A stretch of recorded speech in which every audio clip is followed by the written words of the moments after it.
Welcome again to the Nolly and Trent Show. My name is Nolly, and this is Dinium. Hi, kids. And this is episode 25. Today we are talking about fights with siblings. You got it, Molly. But what a great intro. Nicely done. You did all that on your own today, Molly. I know, because this podcast has 9 in on it. Well, thank you for introducing me, Molly. My name is Biniam, like Molly said, and today we are talking on this 25th episode about fights with siblings, like fights with your brothers and sisters. Stay tuned. We've got some suggestions of how you could experience how to fight better with your brothers and sisters. Yes, we want to teach you how to fight better, not how to stop fighting, because we all fight. We all get into disagreements. That's right. We were talking about disagreements yesterday, especially when mom and dad are angry. So today we're talking about when siblings get angry with each other. That's exactly right, Molly. So we want to teach you not how to stop fighting, because that's not realistic. Nope. But how to fight better with your siblings. How to do it better so that it has a happier outcome. But first, Molly. I know. We're going to do our feelings check-in. Right, Molly. Molly, my dear, may I go first, sharing how I feel today? Okay, you go ahead. All right, today, let me think here. You know, Molly, I always find myself excited when I get to do this podcast with you, because you are so much fun to do a podcast with. I know. It's my beautiful look. Well, it is your beautiful look, yes. But also your mind, Molly. Your mind is so... it's a lot of fun to see how your mind works. Isn't it a beautiful mind? Wait a second. Have you seen my mind? What are you saying? Are you seeing inside my head? I'm not seeing inside your head, Molly. I just think the way you think and share ideas is so wonderful. And so that's why I am excited. And then I also wanted to talk a little bit about my day today, Molly. Today I had some interesting meetings at work, and I was talking with the owners of the company, and I'm a manager, as you know, at work. And so I had have some difficult conversations about some of the people who I work with that we have to make some uncomfortable decisions about, because they aren't doing the work that they should be doing very well. And so I'm a little bit worried about that, just a little bit. Oh, nice. I'm glad I'm not you. Molly, how are you feeling today? Well, let me see here. I feel like... You know what? After yesterday's podcast, I was doing a lot of thinking about how I fight. And this is a really good topic, so I'm very curious today. I want to know what we're going to talk about when we talk about fighting better with kids.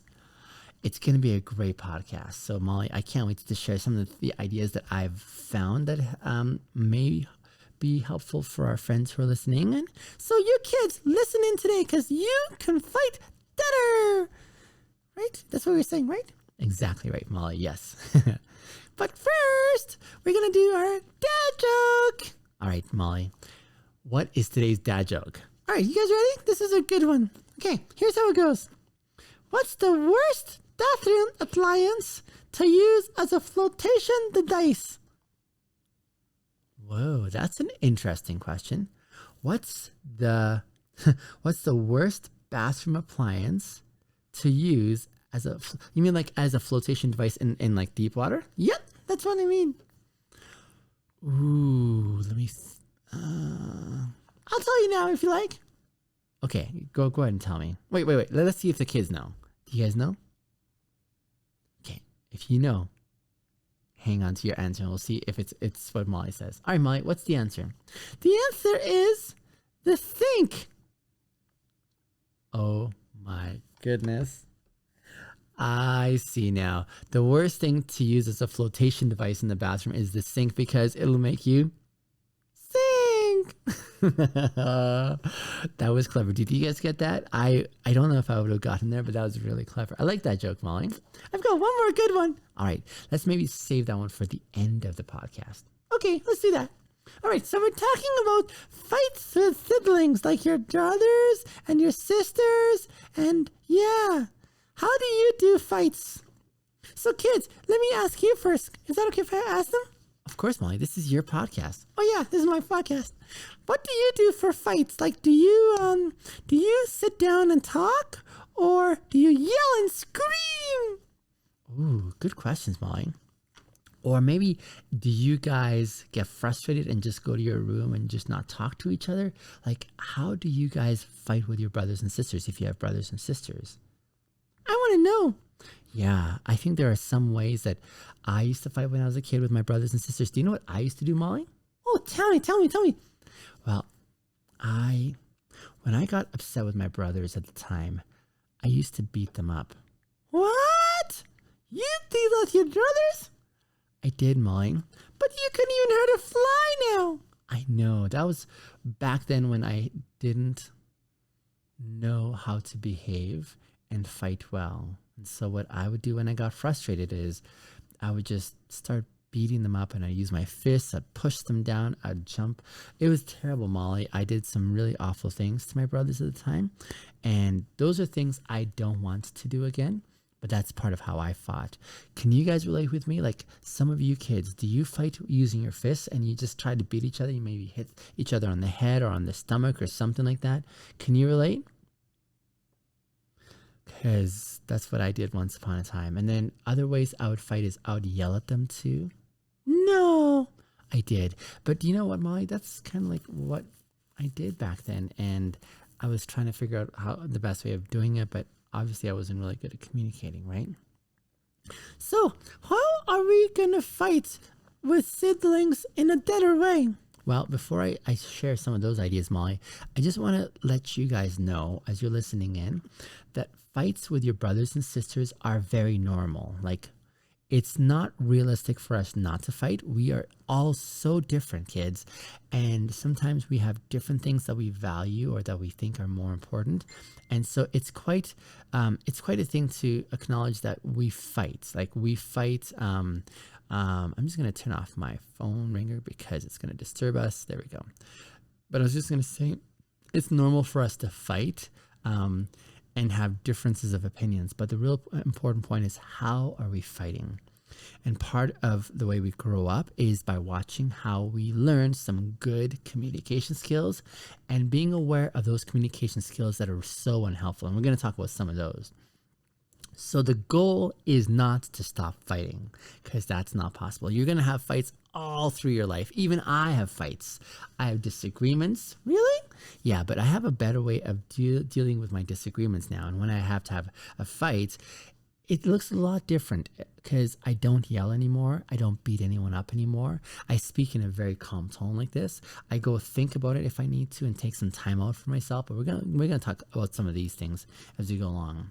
But like I said, our goal is not to help you stop fighting, but how to fight better. That's right, Molly. Okay, so the first word we're going to learn is empathy. Do you want to try saying that, Molly? Yeah, I want to try. Empathy. That's right, empathy. Now, do you know what empathy is, Molly? I think I do. We talked about this before. Empathy is when you imagine what it feels like to be in someone else's shoes, right? That's a great way of explaining that, Molly. Yes, empathy is when you try to imagine what the other person is feeling like. But this is so hard. I don't know how to do it. It is not easy to do this. To practice empathy, it is not an easy thing to do. You have to think really hard and then try to look for as many chances to practice it as possible. So let's say, for example, that you and your brother or sister are about to get into a really big fight and you're really angry with each other. Here's what empathy looks like. It says, I'm just going to put my feelings on hold for a moment so that I can imagine what they're feeling. So if I took away their toy without asking them, and then they got really angry, it means that I will practice putting myself in their shoes and saying, if they took a toy away from me without asking, how would I feel? That is empathy. And it's very difficult to practice, but kids, you can do it. The more you practice practicing empathy, the more it'll enable you to have a kinder response in the middle of a fight. And sometimes, actually a lot of times, do you know what I think kids say, Molly? What do they say? I think a lot of you guys usually say, they should do it first, not me. But the real challenge, kids, the real challenge is for you to do it first. It is such a massive power move if you say, I'm not going to wait for them to do it first. I'm going to do this first, and I'm going to practice empathy first. I see. So it's like kind of like you do it first. That's right, Molly. And so with empathy, it could lead to a lot kinder communication because you're trying to think, what must the other person be feeling? Next thing we need to do in planning to fight well, Molly, is we need to take turns speaking. So that means no interrupting when someone else is speaking. So again, here's where I want to challenge you guys. Listen carefully. If you can do this, let me know because I want to give you some amazing brownie points for this. The challenge here is to listen to what the other person is saying, but we always wanted to go first. And so the challenge is this. Can you say you go first and let me listen to what you were thinking or feeling in the midst of this fight? If you can say to the other person, you go first, let me know because I want to know because that's something that is so difficult for so many people to do. So kids, if you have that ability, try to exercise it and say, here, you go first. I want to hear why you're angry. And when you do that, it gives that other person a chance to be able to speak. And as they're speaking, don't interrupt them. Like this? Yeah, like don't interrupt them, Molly. But listen carefully to what they're saying. Listen to them without interrupting. And if you hear something that they're saying that you disagree with, don't interrupt and say, but that's not how it went. No, just listen to everything they said. And then acknowledge it saying, I think I understand what you're saying. If you feel like you can, repeat what they're saying and give them time to say, yeah, that's what I mean. And then another thing to do is when it's your turn to speak, use the words I feel. You could say something like, I feel frustrated that you took my toy away without asking me. Instead of saying, you took my toy away and so you're guilty. That isn't really a helpful way to communicate in the middle of a fight. Say, I feel this. I feel sad. I feel angry. I feel brokenhearted. I feel that you were unfair, when you said this to me. So talk about how you're feeling because that's what you know you were feeling. I see. And then, Molly, it's also important to look for ways to find a solution. Maybe say, instead of stealing that toy from me without asking, is it okay if you ask and I'd be happy to share with you or something like that, right? And then there are some rules that you should not break. And here are what those rules are. Those rules are no yelling at each other. No yelling at each other. In fact, yelling is a terrible thing to do because when you start yelling, it's showing that you're really angry with the person. So try to use your normal voice saying, I'm not happy about this. So no yelling, no physical fighting, no punching, no kicking, no any of that. Don't do that. Make these your rules and commit to them. And most of all, Molly, no hurtful words. No swearing at each other. No attacking each other saying you're the worst person. Like those are really mean words and words can hurt. So don't use mean words. Sometimes we might be so angry, Molly, that we just need some time to cool off. So if you need some time to cool off, say, I need to cool off, and go find yourself some space where you can either count slowly to 10 or take some deep breaths like we practiced the other day, like that. Or find a space to be alone so you can cool down. Listen to some music, watch a show, whatever you need to do to cool down. That's a really important thing to commit to before you try to make things right and try to fight better.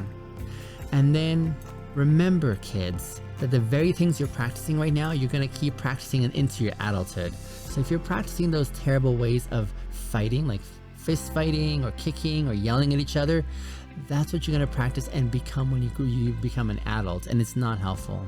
But if you practice now while you're young, these helpful ways like listening to the other person without interrupting, using I feel statements, I feel this or that, and trying to imagine what they're feeling, you're going to learn some amazing skills that makes you an amazing person. And that's what we want, right? Exactly, Molly. So kids, I hope these are some helpful ways that you can practice how to fight better. And it doesn't work until you start practicing it.